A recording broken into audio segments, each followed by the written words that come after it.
Bienvenidos, qué gusto verlos. Bienvenidos.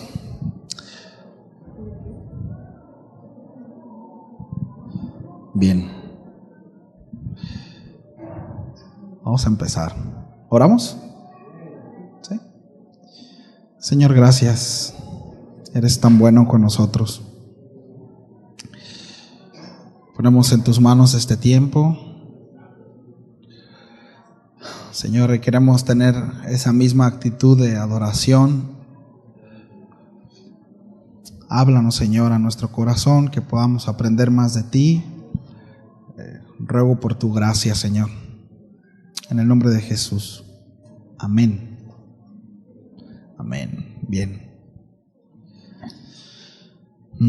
La semana pasada hablábamos acerca de la obra del Espíritu Santo y va a ser la segunda parte, ¿sí? Seguimos la serie Nuestra Declaración de Fe. La semana pasada vimos la obra del Espíritu Santo parte 1, vamos a ver la parte 2. Y antes de empezar debo decir que la verdad es que es un tema muy muy extenso, ¿no? Hay algunos puntos que quizá no voy a profundizar y vamos a tomar otro tiempo para hacerlo, para poder continuar con la serie, pero es un tema muy muy extenso. Hablar acerca de la obra de Dios a través de su Espíritu en cada uno de nosotros como creyentes es hablar acerca de mucho, sí. Y la semana pasada terminamos hablando de su obra regenerativa, sí. Comentábamos que el hombre es pecador por naturaleza, por tanto su condición es totalmente ajena y contraria a la naturaleza de Dios. Eso está claro, ¿no? Ahora, para que ese corazón de piedra se convierta en un corazón de carne, según Ezequiel 36, que lo leíamos la semana pasada, Dios debe de hacer una obra sobrenatural a través de su Espíritu en nosotros. Sí. Según Efesios 2:1, dice que nosotros estábamos espiritualmente muertos, ajenos a Dios, ajenos a sus promesas y a sus bendiciones. Sí. Jesús en el Evangelio de Juan dice lo siguiente: yo soy la resurrección y la vida. El que cree en mí, aunque muera, vivirá, y todo aquel que vive y cree en mí no morirá jamás. Es decir, la ausencia del Hijo en la vida del ser humano es la evidencia de una condición de muerte. Es decir, el que no tiene al Hijo no tiene la vida, dice Juan. Sí. El que no tiene el Hijo no tiene la vida. No hay vida eterna, no está la vida de Dios en. Sí. Entonces, es una bendición entender que no recibimos lo que merecemos. Hablando acerca de este contexto, ¿no? No recibimos lo que merecíamos, ¿verdad? ¿Cuántos están de acuerdo con eso? Usted dice, no, la verdad es que sí, yo debía recibir más, ¿no? Pues yo estoy en espera de recibir algo mejor. Pues sí, ¿no? La eternidad. Pero es una bendición entender que no recibimos lo que merecíamos, hablando acerca del castigo y en este contexto, ¿no? Recibimos su misericordia a través de la obra de Jesús. Y quien nos encamina hacia allá, es decir, hacia la obra del Señor, es precisamente el Espíritu de Dios mediante las Escrituras. Y vamos a hablar mucho acerca de eso, de la obra del Señor mediante las Escrituras. Entonces, este también es un recordatorio útil para aquellos que evangelizamos o que predicamos o que compartimos el Evangelio. ¿Por qué, mis amados? Porque la realidad es que nadie se convierte hijo de Dios por ser un apologista brillante o porque las circunstancias de la vida de esa persona son las correctas. Es una obra sobrenatural, es una obra del Espíritu de Dios. Sí. Entonces no tenemos la facultad nosotros de repente, porque miren, de repente llegamos a desesperarnos, ¿no? Y podemos predicarle a alguien así, pero ¿por qué no entiende? El Señor se encargará de tratar. Nuestra responsabilidad, ahorita vamos a ver un poquito más eso, nuestra responsabilidad es simplemente compartir el consejo del Señor. Hablar la palabra de Dios, bueno, Él obrará, ¿no? El apóstol Pablo le decía a los corintios, ¿no? Acerca de que uno es el que siembra, ¿verdad? Uno siembra la semilla, otro la riega y algunos la riegan más que otros, pero la riegan, ¿verdad? Pero el crecimiento, ¿no? Dice, pues lo da el Señor, es Dios, sí. Entonces, el hecho de nosotros descansar en la obra de Dios, en el creyente, ¿sí?, nos librará de muchas pesadillas, de mucho estrés, ¿sí? Es descansar en el Señor y entender que es su obra. Entonces, la tarea, ¿no?, de nosotros, ¿sí?, es como, cuando digo predicadores no estoy hablando, no me refiero al que se para frente a un púlpito, sino como aquel que lleva las buenas nuevas, aquel que es llamado a ese ministerio de reconciliación, dice el apóstol Pablo, que somos llamados a eso, es decir, a anunciar las maravillas de aquel que nos llamó, ¿sí?, y anunciárselas a quien, aquel que no las conoce, ¿sí? Pero esta tarea de evangelismo, ¿sí?, es caminar hacia un cementerio espiritual y resucitar a los muertos. Ese es el deseo de nuestro corazón, que Dios vivifique, que Dios traiga vida, ¿sí?, a través de su palabra. Entonces, ninguno de nosotros puede hacer eso por sí mismo. Es una obra hecha por el Espíritu de Dios y solo por Él. Y por esta razón debemos de orar a Dios y pedir dirección cuando compartimos su palabra a quienes nos rodean. Porque podemos tener muy buenos argumentos, podemos conocer muchísimo, pero si no viene respaldado por Dios, si no viene con esa dirección, ¿verdad?, así con instrumentos quirúrgicos, ¿sí?, no va a pasar nada. Entonces necesitamos una dependencia del Señor. Una de las muchas obras que el Espíritu Santo hace es precisamente la convicción de pecado. Sí. La Biblia nos dice que el Espíritu Santo nos convencerá al mundo de pecado. En el Evangelio de Juan, capítulo 16, verso 7, Jesús dice lo siguiente: pero yo os digo la verdad, os conviene que yo me vaya, porque si no me fuera, el Consolador no vendría a vosotros, mas si me fuere, os lo enviaré. Y si cuando Él venga, dice, y cuando Él venga, convencerá al mundo de pecado, de justicia y de juicio. De pecado por cuanto no creen en mí, de justicia por cuanto voy al Padre, y no me veréis más, y de juicio por cuanto el príncipe de este mundo ha sido ya juzgado. Para ayudarnos a entender cuál es la convicción de pecado, vamos a empezar viendo qué no es la convicción de pecado. ¿Sí? ¿Qué no es la convicción de pecado? ¿Qué no es arrepentimiento? ¿Qué no es volvernos al Señor? ¿Sí? En primer lugar, no es simplemente una conciencia culpable o incluso una vergüenza por el pecado. Va más allá de eso.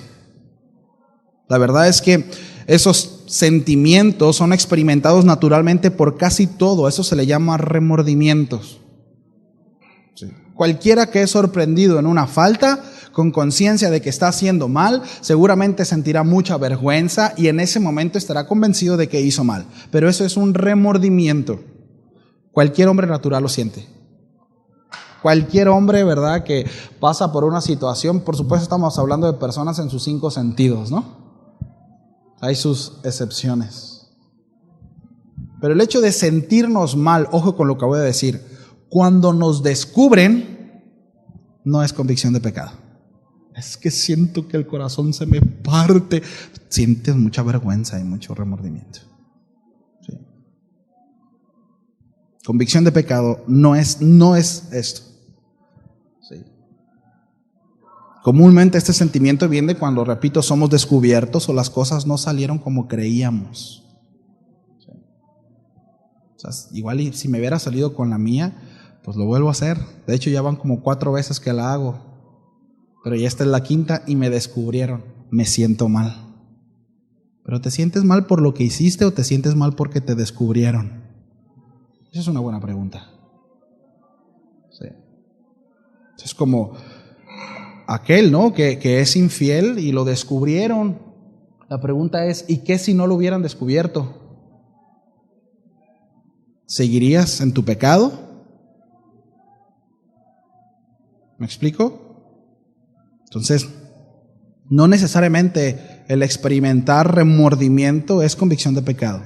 ¿Sí? Ese sentimiento viene cuando, repito, somos descubiertos o las cosas no salen como nosotros creíamos y las consecuencias nos alcanzan. Pero esta no es una verdadera convicción de pecado. En segundo lugar, la convicción de pecado no es una sensación de inquietud o un presentimiento de un castigo divino. ¿Recuerdan cuando llegaron ahí con el apóstol Juan, verdad? Con Juan el Bautista, ya lo hice apóstol, ¿no? Cuando llegan con Juan el Bautista, ¿no? Le dicen, bueno, pues sí está convincente tu sermón, pues bautízanos también. ¿Recuerdan la respuesta de Juan? ¿Quién les enseñó a huir de la ira venidera? Es decir, Juan pudo discernir el corazón de ellos. Si eso lo hago y con eso me libro de las consecuencias pues dime qué hago. Dime qué hago para librarme de esa consecuencia. Muéstrame el camino para pasar por encima de las consecuencias de mi pecado. ¿Cuántas veces tengo que ir a la iglesia? Yo voy. Tengo que aplaudir, aplaudo. Tengo que cantar, canto. Mira, levantan las manos. Pues las levanto también. Si eso me librará de la consecuencia de mi pecado. Eso tampoco es convicción de pecado. Sí. Eso tampoco es convicción de pecado. Muchos creen que porque le tienen miedo al infierno, entonces ya han sido convencidos de sus pecados. No es así. La verdad es que ese sentir tiene que ver con un deseo de ser librado de un castigo por los actos realizados. Estos sentimientos también se experimentan comúnmente en los corazones y en las mentes de los pecadores. Pero nuevamente, la verdadera convicción de pecado es algo diferente. Va mucho más allá. En tercer lugar, la convicción de pecado no es solo un conocimiento correcto, un conocimiento de lo correcto y lo incorrecto. Sí. No es un asentimiento, ¿verdad?, a las enseñanzas de las Escrituras que exponen lo que es el pecado, acerca del pecado. Muchas personas pueden leer la Biblia y son plenamente conscientes de que la paga de pecado es muerte, según Romanos 6:23. Puedes saber que ningún fornicario o inmundo o avaro o que es idólatra tiene herencia en el reino de Cristo y de Dios, según Efesios 5:5. Incluso pueden estar de acuerdo con el Salmo 9:17 cuando dice que los malos serán trasladados al Seol, así como todas las gentes que se olvidan del Señor. Pueden conocer las Escrituras, manejar las más complejas y profundas doctrinas, sin embargo, a pesar de todo el conocimiento, seguir viviendo en pecado. Ellos entienden las consecuencias, pero están lejos de ser convencidos de pecado. Sí. La verdad es que si no experimentamos nada más que una punzada de conciencia, ansiedad en el pensamiento de juicio, una consecuencia académica del infierno, entonces nunca hemos conocido realmente la convicción de pecado. Entonces, ¿cuál es la convicción real que la Biblia dice que es? La palabra convencer es una traducción de la palabra griega que significa persuadir a alguien de la verdad. Ojo con esto. Ya de aquí empezamos, ¿no?, separando algo que es muy importante. Su verdad, mi verdad y la verdad. Porque yo puedo estar, ¿no?, convencido de que estoy haciendo algo bien según mi verdad. Pero ¿cuál es la verdad? Sí. Persuadir a alguien de la verdad dice reprobar, acusar, refutar o interrogar a un testigo. Y eso es lo que describe la obra del Espíritu Santo, que hace para lograr la convicción de pecado. El Espíritu Santo actúa, escúcheme bien, como un fiscal que expone el mal, reprende a los malvados y convence a las personas, y esto es clave, que necesitan ser salvadas. Sí. Aquel que es salvo es porque en algún momento de su vida reconoció cuán miserable era su vida, se supo culpable de muerte y necesitado de perdón y salvación, recurrió al Señor. Alguien que no ha pasado por esta realidad, será cuestión de tiempo para repetir la historia, para volver a su antigua condición de vida. ¿sí? Clave en cuanto a convicción, ¿verdad?, de pecado, es nuestra necesidad de ser librados y salvados. No es solamente reconocer que estamos mal, no es solamente sentirnos mal de que estamos haciendo las cosas mal, es reconocer que necesitamos ser librados, necesitamos un Salvador, y esa es la obra que hace el Espíritu Santo. Nos lleva al Salvador, al único que puede perdonar nuestros pecados, al único que puede librarnos del justo juicio de Dios. Sí. Alguien que no ha pasado por esta realidad, repito, será cuestión de tiempo para repetir la historia. Sí. Y esa es una buena pregunta que creo yo que nos debiéramos de hacer, aquellos que quizá tenemos ya muchos años en el Evangelio o expuestos a su palabra. ¿Me he visto en esa condición? ¿Me he visto en la condición de miserable, rogando ser salvado? ¿Me he visto, he abrazado a Jesús como mi única esperanza para salvación?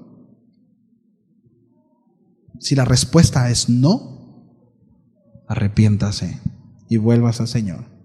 Y espero que Dios lo convenza de ello. Porque si no, a la luz de las Escrituras, pues no ha sido redimido.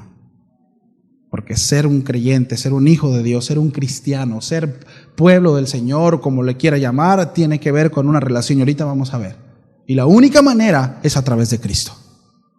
Yo soy el único camino, verdad y vida, y nadie viene al Padre si no es por mí. No es por pertenecer, ¿verdad?, a un club social en donde está todo muy padre, en donde creo que las cosas van a salir mejor, en donde mis hijos van a tener una buena relación, en donde creo que voy a conocer a una persona, etcétera, etcétera, etcétera. Un montón de motivaciones por las que quizá podamos llegar a una iglesia cristiana.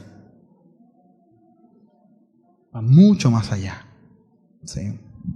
Hace un momento, ¿no?, cantábamos temblando estoy, ¿no? Dice, porque nadie más me ha amado tanto como soy.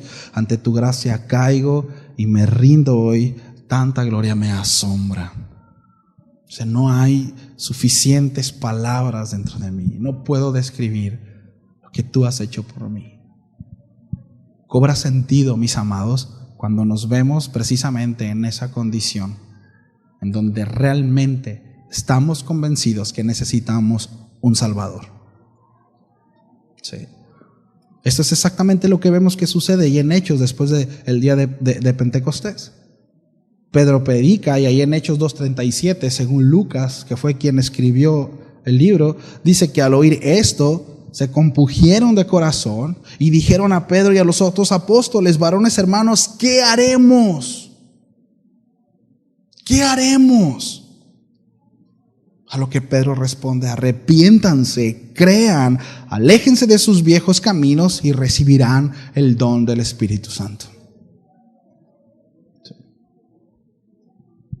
Pero un convencido, dice que en su corazón, ¿verdad?, hubo un convencimiento. Ahora, nosotros como simples mortales, repito, ¿no?, el punto que mencionaba hace un momento, la verdad es que no podemos hacer que los demás se sientan convencidos de sus pecados.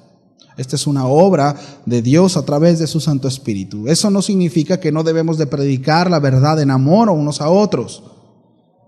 Esto significa que no tenemos el control del resultado de nuestras palabras, pero tenemos la responsabilidad de compartirlas. ¿Sí? En cambio, necesitamos confiar en Dios, necesitamos confiar en su obra. Entonces, la verdadera convicción es la influencia del Espíritu Santo a darnos cuenta de que somos culpables, que Dios es justo y que todos los pecadores merecen un juicio. Todos. Sí. A todo esto, ¿verdad?, el Espíritu Santo usa la espada, que es la palabra de Dios, según Efesios 6:17, y el resultado es un corazón regenerado. Así que la fe, dice, viene por el oír y el oír por la palabra de Dios. Sí. Y usa la palabra para transformar nuestra vida. Sí. La obra del Espíritu Santo nos lleva al Evangelio, y esto es bien importante.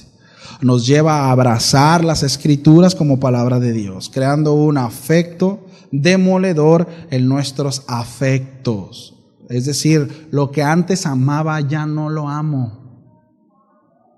Lo que antes deseaba ya no lo deseo. La palabra está haciendo obra en mi vida. Sí. Por ahí decía, ¿no? Si el evangelio no te ha cambiado, es porque el evangelio no te ha llegado. ¿No? Si no nos ha cambiado, mis amados, necesitamos ajustar cosas, ¿no? Entonces, la obra del Señor a través de su Santo Espíritu nos lleva al Evangelio, nos lleva a abrazar las Escrituras como palabra de Dios, creando un efecto demoledor en nuestros afectos, que no solo nuestra manera de pensar cambiará según la verdad a la que fuimos expuesta, y no solo nuestra inclinación del corazón se verá afectada, por supuesto conformada al corazón de Dios, sino que nuestro camino de vida tomará un rumbo y una dirección distinta. Sí. Totalmente. El salmista decía lo siguiente en Salmo 119. Dice, en mi corazón he atesorado tu palabra para no pecar contra ti. Bendito tú, oh Señor, enséñame tus estatutos. He contado con mis labios de todas las ordenanzas de tu boca. Me he gozado en el camino de tus testimonios. Más que en todas las riquezas, meditaré en tus preceptos y consideraré tus caminos. Me deleitaré en tus estatutos y no olvidaré tu palabra. Más adelante en el verso 105 dice, lámpara es a mis pies tu palabra y luz para mi camino. Si hablamos de que el Señor nos guiará, usará su palabra para mostrarnos el camino por el cual debemos andar. Sí. El apóstol Pablo le dice a los efesios que antes estaban extraviados, estaban perdidos. ¿Alguna vez usted ha caminado, ha entrado a su casa donde está oscuro? Para empezar, los ojos se abren lo más que se pueda, ¿no? Y entramos, ¿no? Intentando tocar a tientas, ¿no? Cuando es nuestra casa, pues más o menos sabemos dónde está el apagador. Pero cuando no, hay una inseguridad, hay una incertidumbre, buscamos algo de dónde agarrarnos. Y eso nos sucedía antes, mis amados, cuando no teníamos al Señor. Buscábamos a tientas, en oscuridad, algo de qué agarrarnos. Y muchos se agarraron de diferentes cosas. Trabajo, vicios, pareja, relaciones, etcétera, etcétera. Y se aferraban a eso porque estaban a tientas. Pero ¿qué pasó cuando se prendió la luz? El príncipe resulta que era un Shrek, ¿no? Y aquello que era tan lindo y tan bonito y que parecía que era tan agradable e incluso conveniente para mi vida, me empiezo a dar cuenta que no. Y los que creían que eran mis amigos allá en el mundo, me di cuenta que no, que era todo lo contrario. Y bueno, cada uno tiene su propia historia de vida, ¿no? Ahí aplíquelo, ahí acuérdese. El Señor nos alumbró, su palabra, dice, lámpara es a mis pies tu palabra y luz a mi camino. Ahora puedo caminar, ¿sí?, por el camino correcto porque hay iluminación. Sé dónde estoy caminando, sé dónde estoy pisando. Entonces la obra del Espíritu Santo nos lleva, mis amados, a abrazar la palabra de Dios, ya que así veremos al Hijo y solo así seremos salvados. Al principio mencionábamos, ¿no? Aquel que no tiene al Hijo no tiene la vida. Sí. Las Escrituras, de hecho, Jesús le dice a los fariseos en Juan 5:39, se los leo, una traducción actual, dice, ustedes estudian las Escrituras a fondo porque piensan que ellas dan vida eterna. Y así es. Dice, pero las Escrituras me señalan a mí. Sin embargo, ustedes se niegan a venir a mí para recibir esta vida. Es decir, el Espíritu de Dios nos lleva a la palabra porque la palabra nos lleva ¿a dónde? A la salvación, al Mesías, a Cristo. ¿Sí? El Señor nos atrae a través de su Santo Espíritu para llevarnos al Evangelio, a ver la luz de las Escrituras, su persona y su perfecta obra. ¿Sí? Acompáñenme por favor a Primera de Pedro, capítulo 1, verso 23 al 25.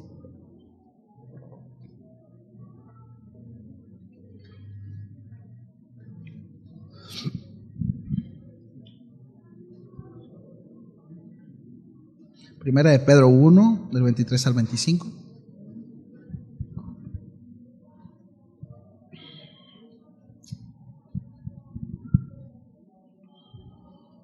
¿Estamos ahí? Bien, dice, pues habéis nacido de nuevo, no de una simiente corruptible, sino de una que dice que es decir, que no caduca, ¿sí? No se corrompe, no se destruye, es perfecta. Es decir, mediante la palabra de Dios.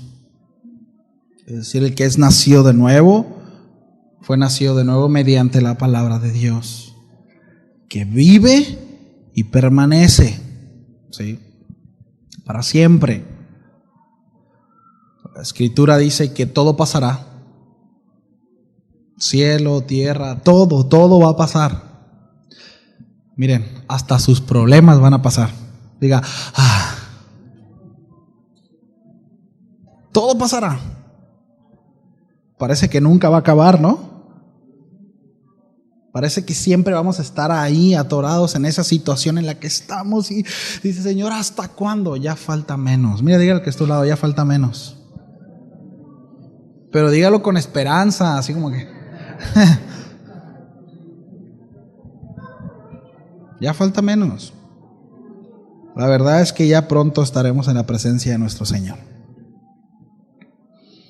Todo pasará, la palabra de Dios no, esta vive y permanece para siempre, ¿sí? Después el apóstol Pedro hace referencia a Isaías 48. Dice, porque toda carne es como hierba y toda su gloria como la flor de la hierba, que es lo que está diciendo el profeta, o Pedro citando al profeta, que pues usted y yo, mis amados, ¿cómo es la hierba? Miren, ahorita hace unas semanas nosotros fuimos después de las lluvias, antes del huracán, ya es que hubo unas lluvias previas, fuimos para Constitución. Mira qué bonito se miraba el camino.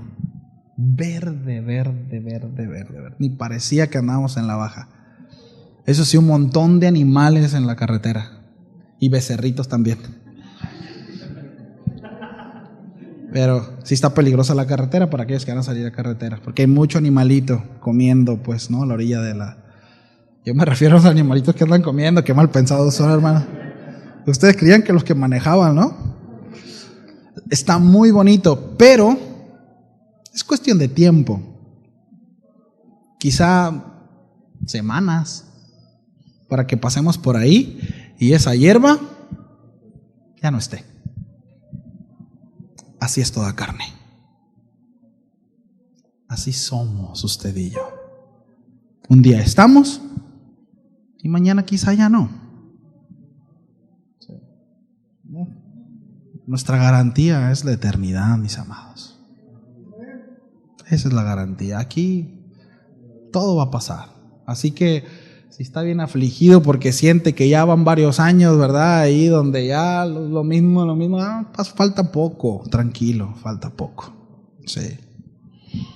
Entonces, dice que hemos nacido de nuevo mediante la palabra del Señor, que esta no es corruptible, ¿sí? Si proviene de aquello que no se corrompe, de aquello divino, perfecto, que viene del Señor, que es la palabra que permanece para siempre. Y luego cita al profeta Isaías, toda carne es como la hierba y toda su gloria como la flor de la hierba.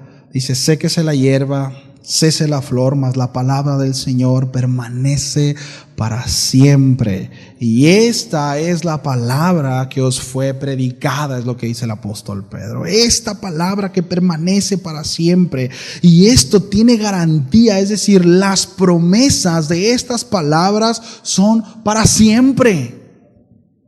Para siempre, no cesan, no caducan. No es como que un día el Señor nos dijo esto y al día siguiente el Señor se levantó como de malas y luego como que no ayudamos mucho porque somos medio mal portados. Y dice, pues ya como que voy a dudar de aquello que el Señor me prometió. No aplica así.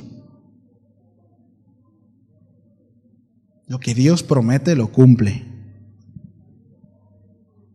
Lo que Dios promete lo cumple. Sí. Hace ratito me preguntaba a mi hija, papá, ¿qué significa que como dice la canción, que ni los problemas nos pueden separar del amor de Dios. Yo le decía a mi hija hace ratito, ¿no?, que no importa lo que suceda alrededor, aquellos que estamos en el amor de Cristo, ni circunstancias, ni problemas, ni enfermedades, ni nada puede separarnos del amor de Dios. ¿Cuántos creen eso? Bueno, eso dice la palabra. Yo le creo a la palabra. Eso debe de afirmarnos. Eso debe de anclarnos, ¿sabe? Es que creo que Dios ya no me ama. Bueno, está yendo en contra de la palabra si piensa así. Si usted está en Cristo, el amor de Dios es para siempre. Ahora, Dios en su amor nos reprende, nos da varita, nos castiga, sí. Pero eso no significa que haya ausencia de amor, al contrario. De hecho, Dios lo relaciona precisamente al Padre que ama, castiga. Dice, así también soy yo con ustedes, hijitos míos. Sí. Entonces, el Espíritu de Dios nos lleva a la palabra, ya que Él la inspiró. Sí. Él inspiró la palabra, ya vimos al principio de la serie acerca de eso, ¿no? La obra del Espíritu jamás, mis amados, escúcheme, operará ajeno de la palabra de Dios. Hay muchos que afirman que el Espíritu Santo opera de manera directa y no toma en cuenta, ¿verdad?, la palabra. Esto no es nuevo. De hecho, hay un registro muy interesante por allá por el siglo XVII en Inglaterra, cuando el movimiento de reforma tomaba fuerza. Había un cierto grupo de creyentes que se hacían llamar la Sociedad Religiosa de los Amigos. Decían, nosotros somos los amigos, ¿no? Uno de los fundadores de este movimiento se le atribuye a un hombre muy carismático y piadoso, ¿sí?, quienes hablan acerca de este acontecimiento, que aún por ahí algunos sectores sigue vigente influencia de este hombre, George Fox, ¿sí? Pues hay algunos todavía, ¿no? Pero ellos mismos, repito, se llamaron amigos, pero el pueblo los llamó Quakers o tembladores, que viene de la palabra quake, que significa temblor en inglés. Sí, decían tembladores. ¿Alguno de ustedes ha visto algún temblador? ¿No? Nosotros sí veíamos mucho, ¿no?, antes. Bueno, estos hermanos, bien intencionados, repito, según los que comentan, pero bien errados, me atrevo a decir también, ¿no?, afirmaban que el Espíritu Santo operaba sin estar sujeto a las Escrituras. Sí. De hecho, ellos decían que por cuanto era una persona independiente, él tenía sus propios planes, ¿sí?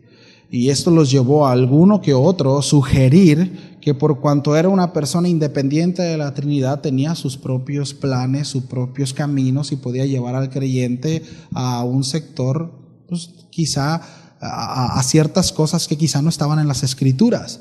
Ellos tenían la profunda convicción de que las Escrituras ya eran innecesarias para el creyente, fíjese.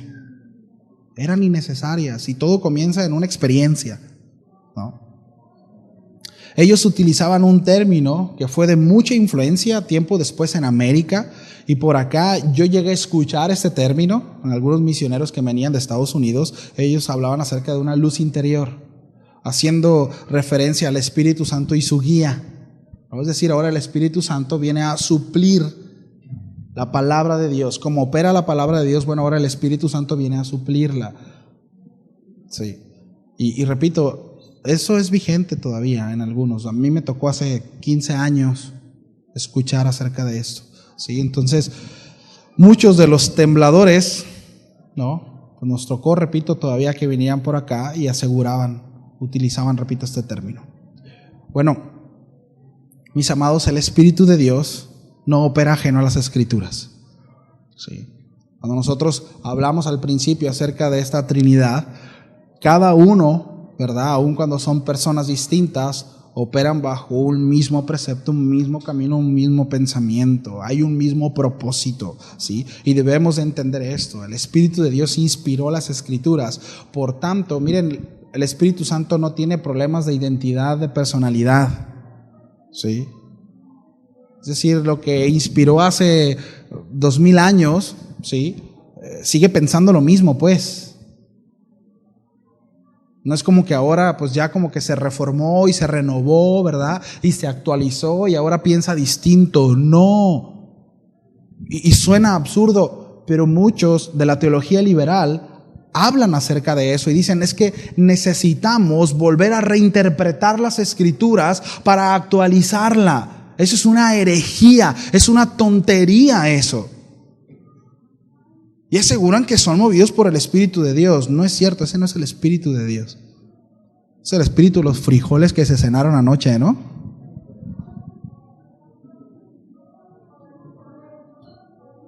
Aun cuando el Espíritu de Dios tiene la capacidad de hablar de manera particular a cada individuo, lo creemos así, el mensaje jamás será contrario a lo que ya ha sido inspirado en las Escrituras. Sí. Jamás. De hecho, vemos, ¿no? Hay ejemplos en las Escrituras en cuanto a eso, ¿no? Como hombres responsables y piadosos, cuando recibían el mensaje, se iban a las Escrituras y decían, a ver, ¿no? A ver, ¿será? Sí. Entonces, esto, mis amados, la verdad es que nos da un descanso y una gran libertad. El apóstol Pedro decía, tenemos la palabra profética más segura. Sí. O sea, a ver, se levantó Carlitos y dice, así dice el Señor. Bueno, vamos a ver si se conforma, ¿no? Lo que dice el profeta Carlitos a las Escrituras. Si no se conforma a lo que dice, a lo que ya está escrito, es chafo, ¿no? Vamos a hablar con el brother a la oficina, a ver, hermano, ¿qué estás comiendo, no? Y así con cada uno, por supuesto. Entonces, eso nos da un descanso. Tenemos en qué pararnos, tenemos donde asegurarnos, ¿sí? Nos da un descanso y una gran libertad, puesto que la obra del Espíritu en nosotros tiene el mismo propósito y el mismo objetivo que tiene el Padre y el Hijo, redención y reconciliación. Y esto, mis amados, se produce en una unión con Cristo, ¿sí? Es parte también de la obra del Señor. Jesús dice, ¿no? En Juan dice, en el día cuando llegue el Consolador, Jesús dice, te darás cuenta de que yo estoy en el Padre y tú estás en mí y yo estoy en ti. Y en Juan 14:20 habla acerca de esta unión. Y sobre el Espíritu te mostrará. Entonces la obra del Espíritu es llevarnos a la unión con Cristo. Ya no solo Cristo mora entre nosotros como lo hizo con los discípulos, sino que habita en nosotros. Y eso fue algo que Jesús dejó bien claro a los apóstoles. Les conviene, yo me voy, pero enviaré al Consolador y Él ya no estará entre ustedes, sino estará en ustedes. Y esa es una diferencia muy grande, ¿sí? Y es importante. De hecho, el rol central del Espíritu es revelar a Cristo y unirnos a Él con todos los que participan de su cuerpo. La frase en Cristo aparece unas 160 veces en los escritos del apóstol Pablo en el Nuevo Testamento. En Cristo, dentro de. Es una unión, sí. Es una unión. En el Nuevo Testamento encontramos literalmente cientos de referencias a la unión del creyente con Cristo. Además, en Cristo somos justificados, glorificados, santificados, llamados, hechos vivos, creados de nuevo, adoptados, escogidos en Cristo. Y es importante esta frase porque en Cristo tiene que ver, repito, con una relación y una comunión. Sí. Y miren, y este tipo de conceptos es importante porque nos debe de llevar a pensar si yo estoy en Cristo o no. Si vivo una religión o estoy en Cristo o no. ¿No? Y no le voy a venir con la frasecita de ser cristiano no es una religión, es un estilo de vida. No. Pero la verdad es que la palabra habla acerca de una relación. O sea, miren, el ser cristiano tampoco es un estilo de vida. Ser cristiano es vivir en y para.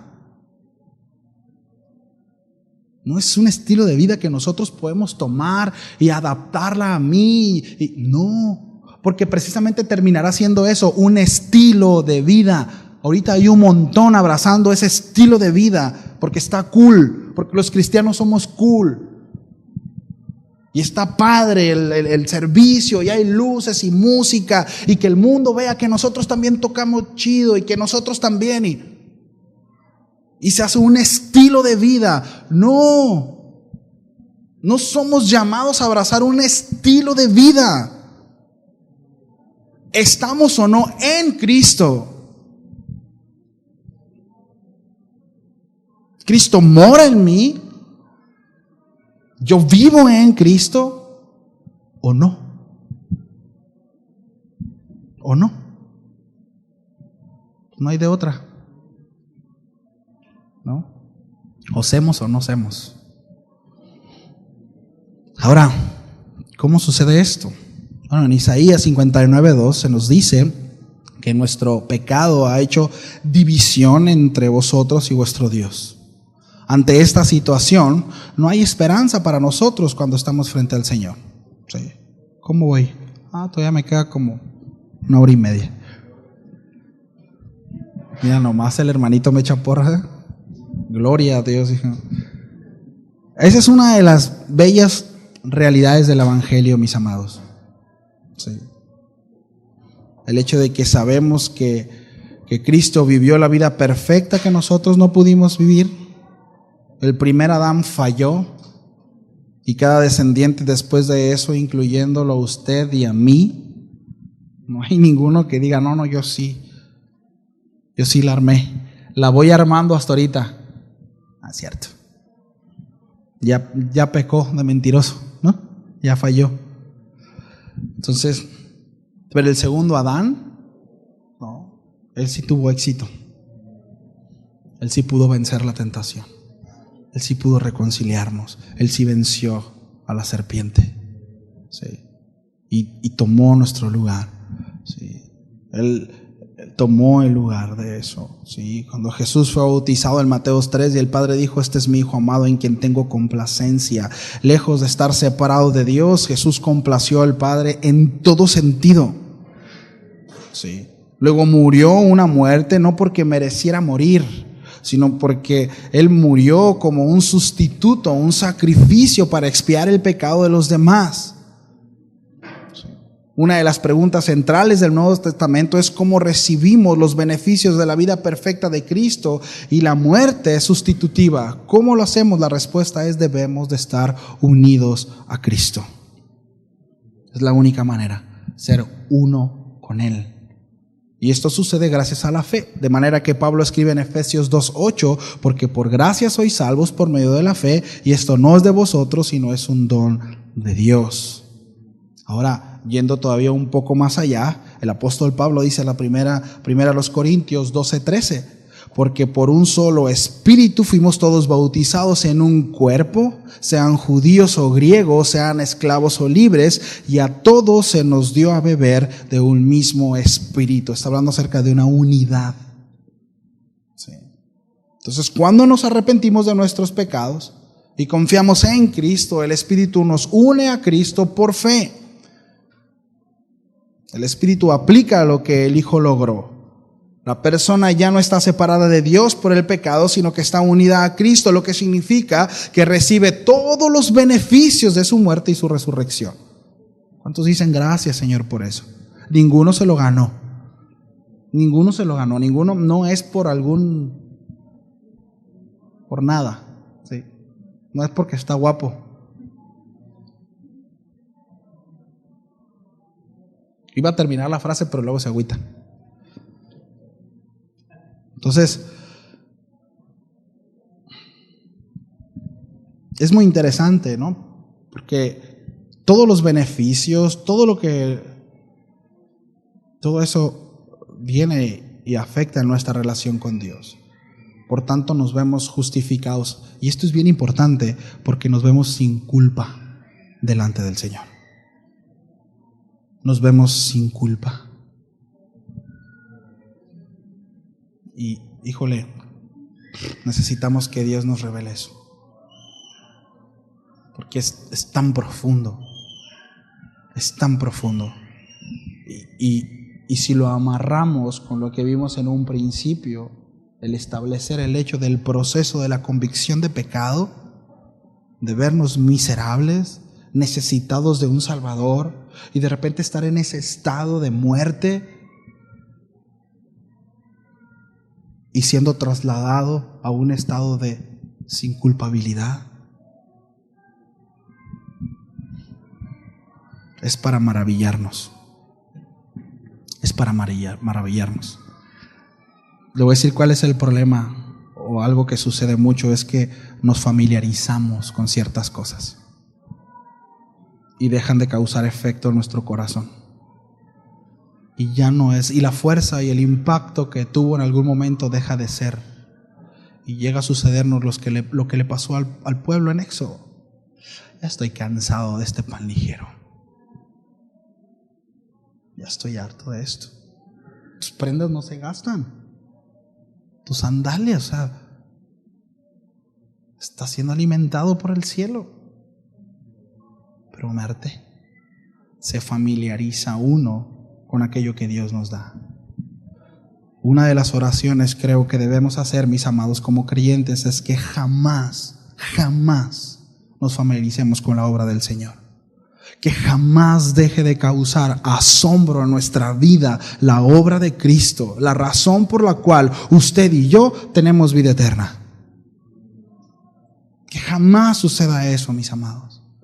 Y debemos de orar en ese sentido, rogar a Dios en ese sentido. Sí. Entonces, cuando la palabra dice, ¿no?, que el Señor, el Padre, habla del Hijo, dice: este es mi Hijo en quien tengo complacencia. Bueno, aplica para nosotros en la obra de Cristo. Podemos acercarnos sabiendo que el Señor se complace. No por mis obras ni por las de usted, por la obra de Cristo. ¿Sabe? Cristo se lo ganó.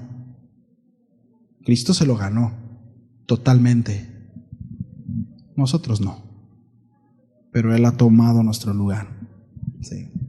Entonces, esa es nuestra posición delante de Dios. Pero aún así nuestra santidad es práctica y debe ser forjada en nuestra humanidad. ¿Me ayudan con el piano, por favor?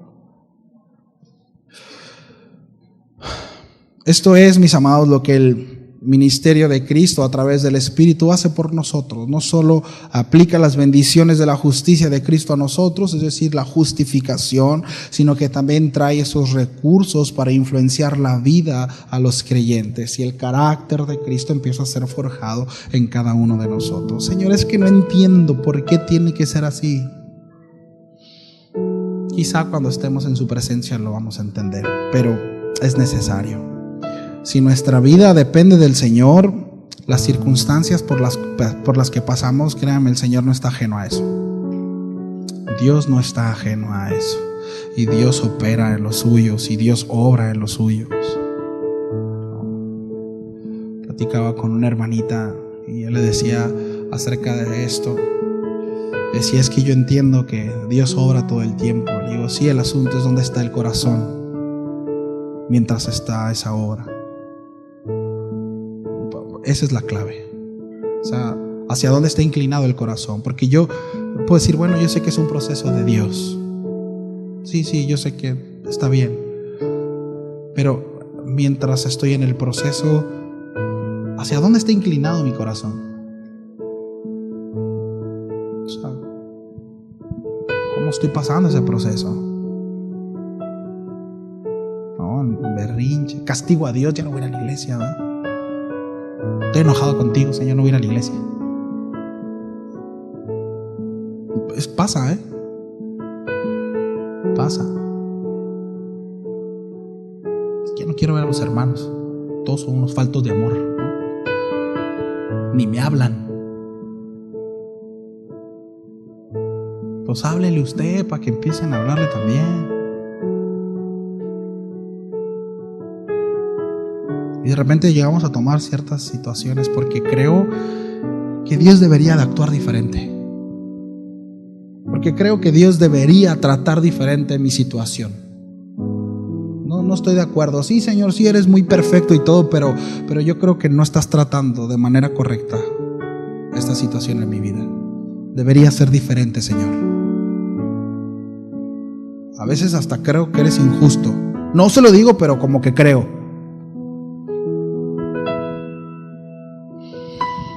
Dios es perfecto y su obra es perfecta. Y Dios sabe cómo tratarnos, mis amados. Y si es necesario avergonzarnos, lo hará. Y si es necesario callarnos, lo hará. Y si es necesario que nos ponga la mano encima, lo hará por amor, para corregirnos. Él lo hará. Pero es que ya mis planes se echaron a perder. Yo no quería esto para mi vida. Bueno, quizá no entendiste de otra manera. Pero estoy interesado en tu alma. Me interesas tú.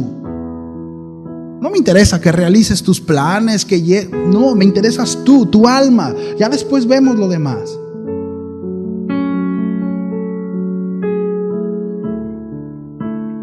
La obra del Espíritu Santo es sumamente extensa. El trato del Señor, la obra del Señor es misteriosa.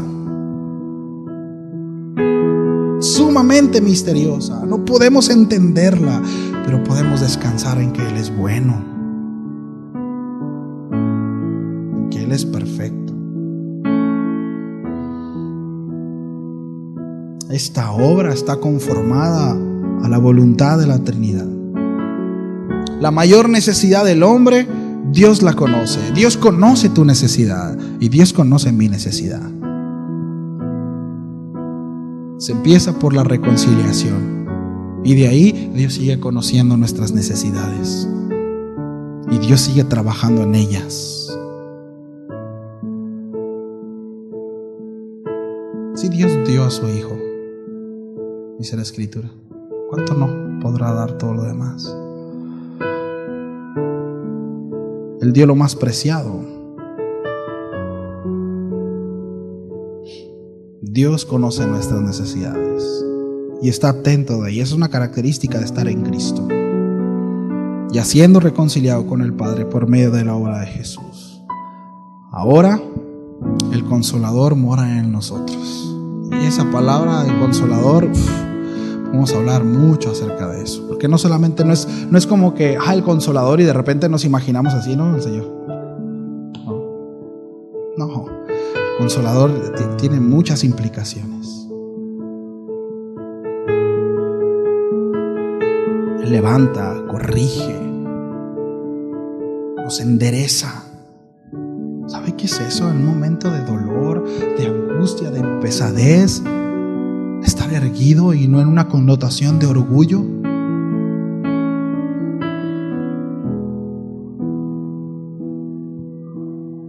Estar dispuesto, estar firme.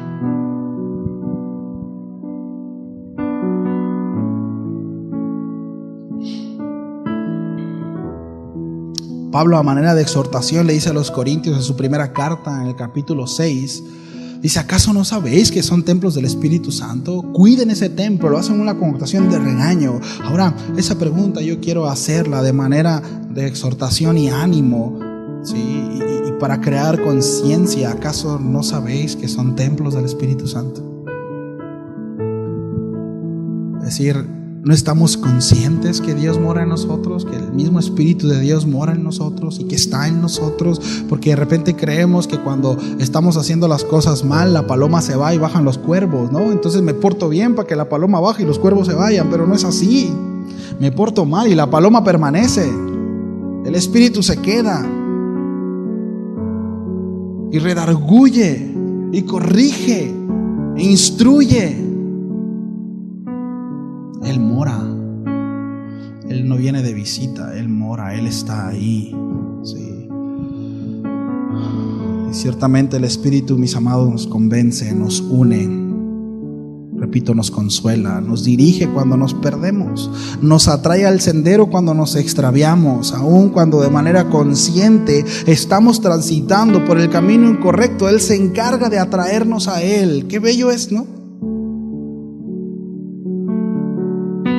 Porque Dios también trata con los berrinchudos y con los testarudos y con los tercos, porque hay hijos de Dios con esas características. Me voy a meter yo al saco. Habemos hijos de Dios que somos cabezones, pero Él es bueno y hace su obra.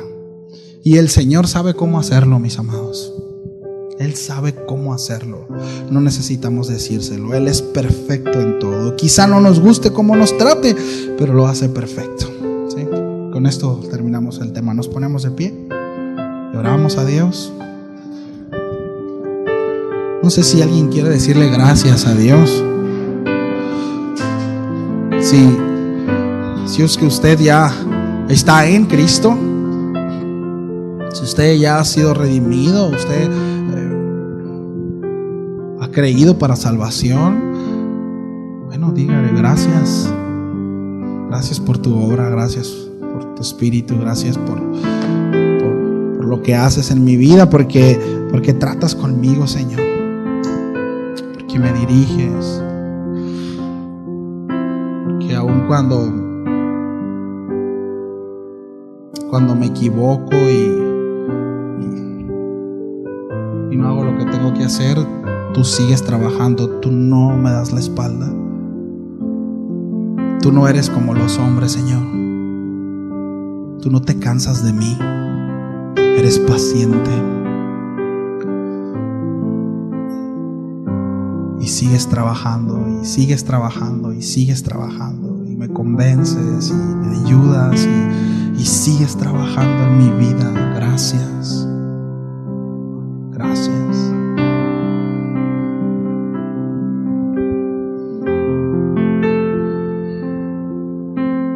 Gracias, Señor. Yo te pido por aquellos, Señor, que están pasando por tiempos difíciles.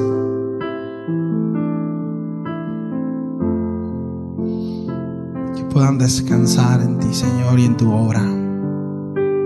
Que quizá es complicado entender el proceso, pero que en medio de esa incertidumbre pueda haber confianza en el corazón de que tú estás detrás de todo, Señor, y que tú eres perfecto, y que tú tratas como tienes que tratar, y que no estás ajeno, tú no estás ausente de nada, Señor. No, nada pasa por encima de ti.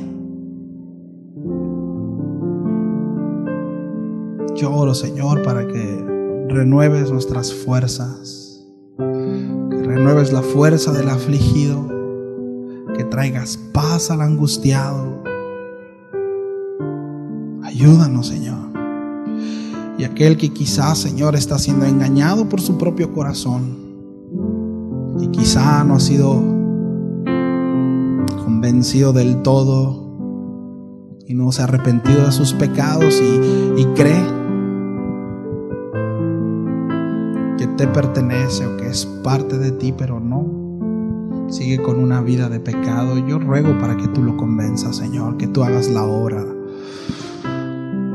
y que hagas lo necesario, Señor, para traerlo a ti, y que pueda ser humillado y que pueda, Señor, ser convencido, exhortado, que suceda lo necesario, Señor, para que pueda proceder al arrepentimiento. Tú nos conoces a todos y cada uno de los que estamos aquí. A todos nos conoces, Señor. Conoces lo que estamos pasando y las situaciones por las que estamos viviendo, y tú sabes cómo tratar, Señor. Gracias. Gracias, Señor. A ti sea la gloria y la alabanza por siempre. Por siempre. Amén. Amén. Bien, familia, pues que Dios me los bendiga. No salgan corriendo, salúdense y nos vemos el miércoles, si Dios lo quiere.